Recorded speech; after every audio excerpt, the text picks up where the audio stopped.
पंजाब में स्थित सिख धर्म के 3 तख्त साहिबान वाले शहरों को पावन शहरों का दर्जा देना पंजाब सरकार के लिए बड़े सौभाग्य की बात है। ये शहर है श्री अमृतसर साहिब, श्री आनंदपुर साहिब और तलवंडी साबो। ਇਹ ਤਿੰਨੋਂ ਤਖਤਾਂ ਦੇ ਸ਼ਹਿਰਾਂ ਨੂੰ ਪੰਜਾਬ ਦੇ ਅਧਿਕਾਰਤ ਪਵਿੱਤਰ ਸ਼ਹਿਰ ਵਜੋਂ ਐਲਾਨ ਕਰਨ ਦਾ ਫੈਸਲਾ ਕੀਤਾ। नमस्कार, स्वागत है आपका एनएमएफ न्यूज में। मैं हूं आपके साथ शबनम। टुकड़े टुकड़े गैंग को एक दिन में एक नहीं, दो नहीं, बल्कि कई झटके लगे हैं। मोदी विरोध में ये लोग जेएनयू में नारेबाजी कर रहे हैं, तो दूसरी तरफ उमर खालिद शर्जील इमाम की सुप्रीम कोर्ट से याचिका खारिज होती है, तो कुछ लोग ऐसे एक्टिव हो जाते हैं, ये कहते हुए नजर आते हैं कि अब उन लोगों से दिक्कत नहीं है जो मोदी विरोध या फिर किसी चीज का विरोध करते हैं, बल्कि उन युवाओं से दिक्कत है, उन मुसलमानों से दिक्कत है जो पढ़े लिखे हैं। ऐसे ही कुछ पत्रकारों को लेकर भी सोशल मीडिया पर बहस छिड़ी हुई है, उनकी सोच को लेकर भी बहस छिड़ी हुई है। आज पर्दे के पीछे आखिर खेल क्या चल रहा है, क्यों टुकड़े टुकड़े गैंग जो है वो फिर से एक्टिव होकर मोदी शाह के खिलाफ मोर्चेबंदी में खड़ा हो गया है, इसी पर चर्चा करेंगे। हमारे साथ जुड़े हुए हैं वरिष्ठ पत्रकार पंकज प्रसून जी। पंकज जी, जिस तरीके से उमर खालिद शर्जील इमाम की जमानत याचिका खारिज होती है, एक लॉबी एक्टिव हो जाती है, सीधे सीधे इस पूरे मामले को मोदी शाह से जोड़कर पेश कर दिया जाता है। जेएनयू में तो मोदी शाह अडानी नारेबाजी तक शुरू हो जाती है। आखिर मामला क्या है, विस्तार से बताइए। मुझे लगता है पहले एक वीडियो दिखा देते हैं जो कल जेएनयू से आई है, और वो वीडियो एक बार चल जाएगा तो फिर और दर्शकों को आसानी हो जाएगी समझने में। बिल्कुल, वो वीडियो दिखाते हैं दर्शकों को कैसे जेएनयू में नारेबाजी हो रही है।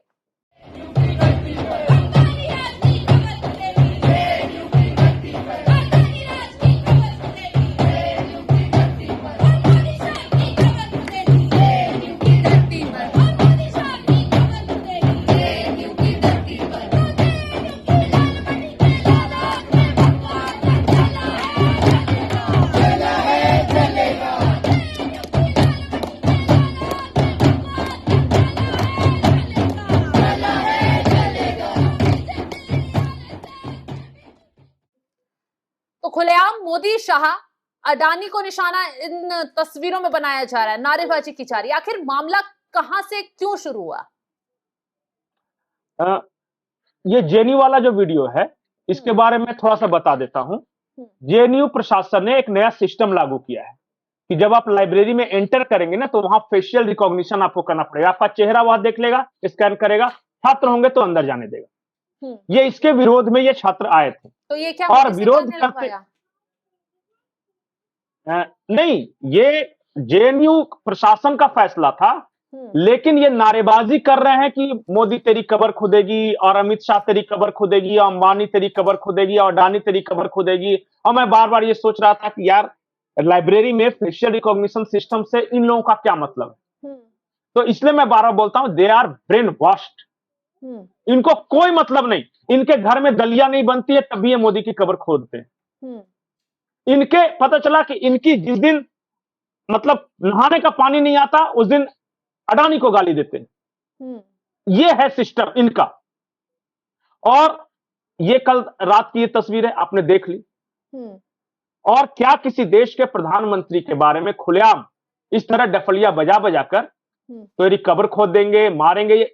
ये वायलेंस के लिए इंसाइट कर रहे हैं ना, ये हिंसा के लिए। पंकज जी, ये विरोध प्रदर्शन, ये जो फेस स्कैनिंग मशीन लगाई गई है उसके लिए है, या फिर उमर और शर्जील इमाम के खिलाफ जो फैसला आया उसके खिलाफ है? नहीं, दर्द कई है, उभरता कहीं कहीं से है। जैसे कल मान लिया कि आपके कहे अनुसार उमर खालिद और शर्जील इमाम, इनकी जमानत खारिज किसने की? अदालत ने। हाँ, अदालत में न्यायपालिका ने खारिज की।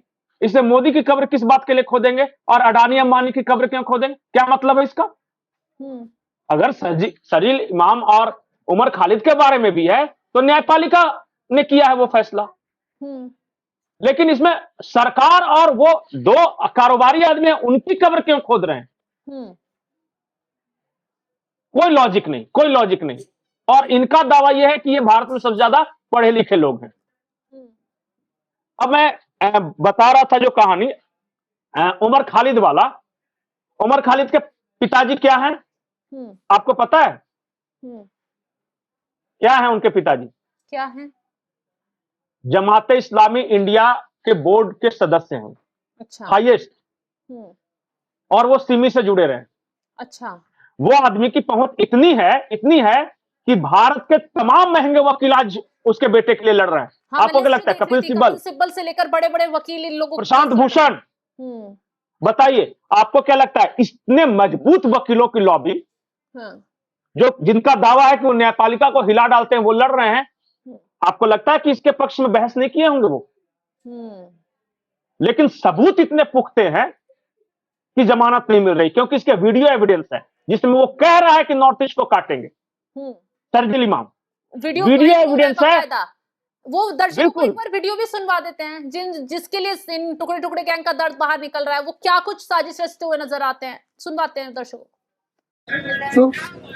तो हमारी ये कोशिश रही है दिल्ली में कि हम एक ऐसी भीड़ को बना पाए जिसमें गैर मुस्लिम हमारे साथ नारे तकबीर लगाए, ठीक है, और वो हमारी शर्तों पे खड़े हो हमारे साथ। अगर वो हमारी शर्तों पे नहीं खड़े हैं तो मतलब वो हमारा इस्तेमाल कर रहे हैं और हमारी भीड़ का इस्तेमाल कर रहे हैं, जो कि उन्होंने 70 साल से किया है। अब वक्त ये है कि हम गैर मुस्लिमों को बोलें कि अगर हमदर्द हो तो हमारी शर्तों पे आगे खड़े हो। अगर हमारी शर्तों पे नहीं खड़े हो तो वो हमदर्द नहीं है हमारे।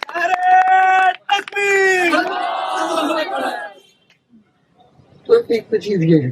दूसरी, मैंने बिहार में देखा, मुझे बिहार का एग्जाम्पल दूंगा। बिहार में बहुत सारी रैलियां हो चुकी है, हर रोज एक दो बड़ी रैली होती है।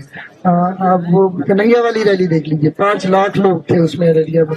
अब उसका मसला बस इतना सा है, ये मैं पहले भी दर्ज कर चुका हूँ, 5 लाख लोग हमारे पास हों ऑर्गेनाइज्ड तो हम हिंदुस्तान और नॉर्थ ईस्ट को परमानेंटली कट कर सकते हैं। परमानेंटली नहीं तो कम से कम 1 महीने के लिए तो कट कर ही सकते हैं। मतलब इतना मवाद डालो पटरियों पर, रोड पे, उनको हटाने में 1 महीना लगे, है कि नहीं? जाए एयरफोर्स से, असम को काटना हमारी जिम्मेदारी है। असम और इंडिया कट के अलग हो जाए, तभी ये हमारी बात सुनेंगे। असम में जो मुसलमानों का हाल है आपको पता है, सीए नाफिज हो चुका है, वहाँ डिटेंशन कैंप में लोग डाले जा रहे हैं, है ना। और वहां तो खैर कत्लेआम चल रहे हैं, 6-8 महीने पता चलेगा सारे बंगालियों को मार दिया गया, हिंदू हो या मुसलमान, ठीक है। तो अगर हमें असम की मदद करनी है तो हमें असम का रास्ता बंद करना होगा फौज के लिए, समझ रहे हैं? फौज के लिए, और जितने भी जो भी यहाँ से सप्लाई जा रहा है बंद करो। और वो बंद कर सकते हैं क्योंकि चिकन नेक्स्ट मुसलमानों का है, वो जो इलाका है वो मुस्लिम अक्सरियत है। बिल्कुल, इसमें तो कहा जा रहा है कि पटरियों पे इतना बारूद डाल दो, रेत डाल दो, असम को बिल्कुल अलग कर दो, इस तरीके की बयानबाजी सामने नजर आई है। बिल्कुल। और उमर खालिद का भी वीडियो है जिसमें यह कह रहा है कि भारत ने ऑक्युपाई किया है कश्मीर को, इंडियन आर्मी ऑक्यूपेशनल फोर्स, और कश्मीर को आजादी मिलनी चाहिए। ये सारे एविडेंस मजबूत है, इसलिए जमानत नहीं मिल रही है। और इसमें हिंदू मुसलमान की बात जो कर रहे हैं, आप बताइए कि अगर ये मुस्लिम देश होता और कोई मुसलमान कहता कि अपने देश के एक हिस्से को काट दो, तब क्या होता? महबूबा मुफ्ती को तकलीफ तो हो रही है। महबूबा मुफ्ती कह रही हैं बहुत सारे लोगों को तकलीफ हो रही है, की मौत हो रही है। अब बताइए, और कहां गया न्यायपालिका का सम्मान? महबूबा मुफ्ती की बेटी। मैं बार बार एक बात बोलता हूं कि न वो संविधान का सम्मान करते हैं, न न्यायपालिका का करते हैं। वो जब उनके फेवर में होता है तभी सम्मान करते हैं, जैसे विरोध में हो गया वो आलोचना शुरू कर देते हैं, क्योंकि they don't believe in constitution. उनको न इंस्टीट्यूशंस पे भरोसा, न कॉन्स्टिट्यूशंस पे भरोसा। वो बेवकूफ बनाने के लिए हाथों में संविधान की प्रतियां लेके नाच रहे हैं। अब मैं आता हूं आपके पूरी कहानी के तीसरे छोर पे, जो मीडिया में क्या चल रहा है। मीडिया में मैं किसी के बारे में नाम नहीं लेना चाहता, लेकिन जिस पत्रकार ने संस्थान छोड़ा है वो रवीश कुमार का अल्ट्रा प्रो मैक्स वर्जन है। जब मनमोहन सिंह की सरकार थी तो रवीश कुमार क्या था?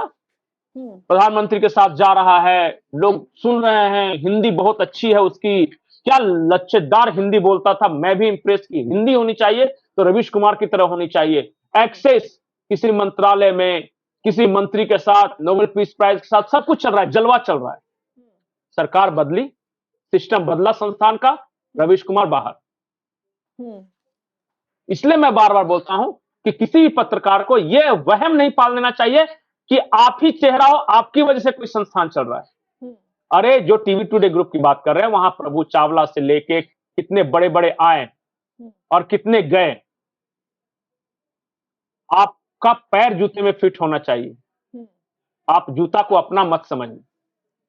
और ये दिखाया है, वहां हुआ क्या मैं आपको बता रहा हूं। लेकिन पंकज जी, कि ये तो आइडियोलॉजी अपनी को लेके विचारधारा है ना, कि आप किस तरीके से जनता को चीजें सही या गलत, दो ही चीजें हो सकती तो वो आपका निजी मामला है ना शबनम, वो संस्थान का कैसे हो सकता है वो। अगर आप देश के प्रधानमंत्री और गृह मंत्री के बारे में ये ट्वीट कर रहे हैं कि इनको गर्भ निरोधक इस्तेमाल करना चाहिए ताकि ज्यादा बच्चे पैदा ना हो सका, आने वाली जनरेशन इनके जैसी पैदा ना हो सके, ये पत्रकारिता है? ये लिखा है उस आदमी ने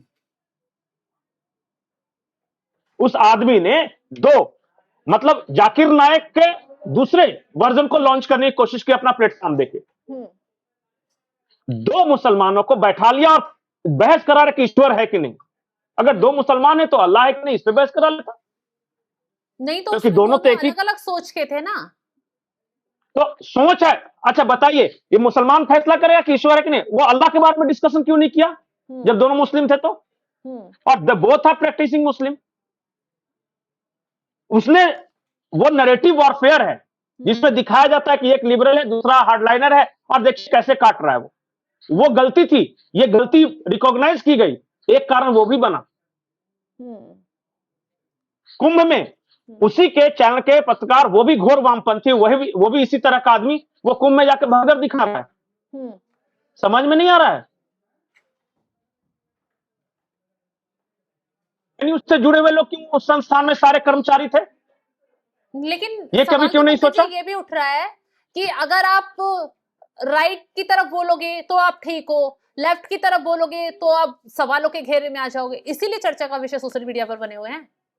नहीं नहीं, राइट लेफ्ट की बात नहीं है। हाँ। राइट लेफ्ट की बात नहीं है, वो बात यह है कि आप जो पत्रकार हैं तो वो संस्थान के अकॉर्डिंग है कि नहीं। आपकी हो सकती है शबनम सैफी की विचारधारा कुछ भी हो सकती है, लेकिन आप एनएमएफ चैनल पे बैठ के संस्थान के जो उनकी मर्यादा है उसके खिलाफ आप अपने आप को बड़ा नहीं दिखा सकते। That's it. होगी, रखिए। पंकज कुसुम की कोई विचारधारा होगी, अपने घर में रखे, क्या मतलब है इसका?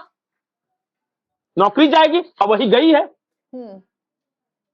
तो ये तीनों के बारे में तो ये दोनों कहानियां, चाहे जेएनयू वाला हो, उमर खालिद हो, ये है, ये इसलिए कि आप खुद को सिस्टम से बड़ा समझने लगे।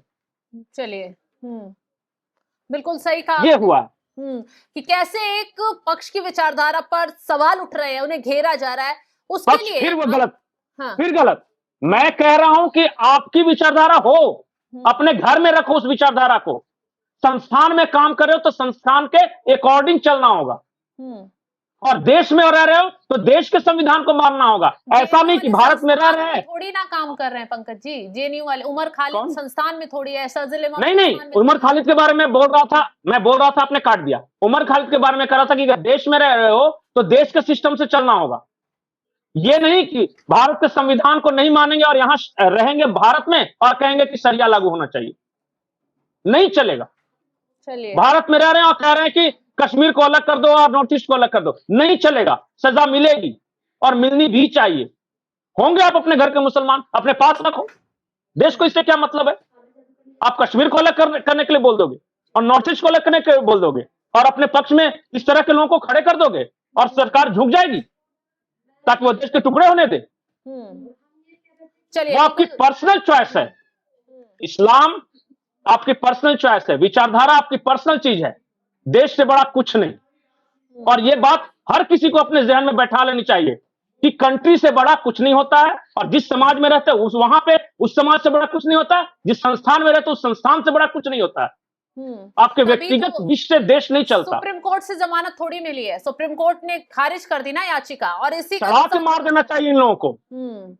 चलिए, बहुत बहुत शुक्रिया पंकज जी तमाम जानकारी देने के लिए। तो देखा आपने, उमर खालिद सर्जिल इमाम के खिलाफ फैसला आता है तो कैसे जेएनयू में नारेबाजी शुरू हो जाती है। प्रधानमंत्री मोदी, शाह, अडानी, अंबानी की कब्र खोद देंगे, इस तरीके की नारेबाजी की जाती है। हालांकि बहाने उसके लिए अलग अलग बनाए जाते हैं, लेकिन इस पूरे खेल के पीछे क्या रणनीति थी, क्या कोशिश थी, ये हमने आपको विस्तार से समझाया। फिलहाल इस खबर को लेकर आप क्या कुछ राय रखते हैं, कमेंट बॉक्स में जरूर बताइएगा, और तमाम बड़ी खबरों की अपडेट के लिए आप हमारी वेबसाइट www.newsnmf.com पर जाकर भी लॉग इन करें। नमस्कार।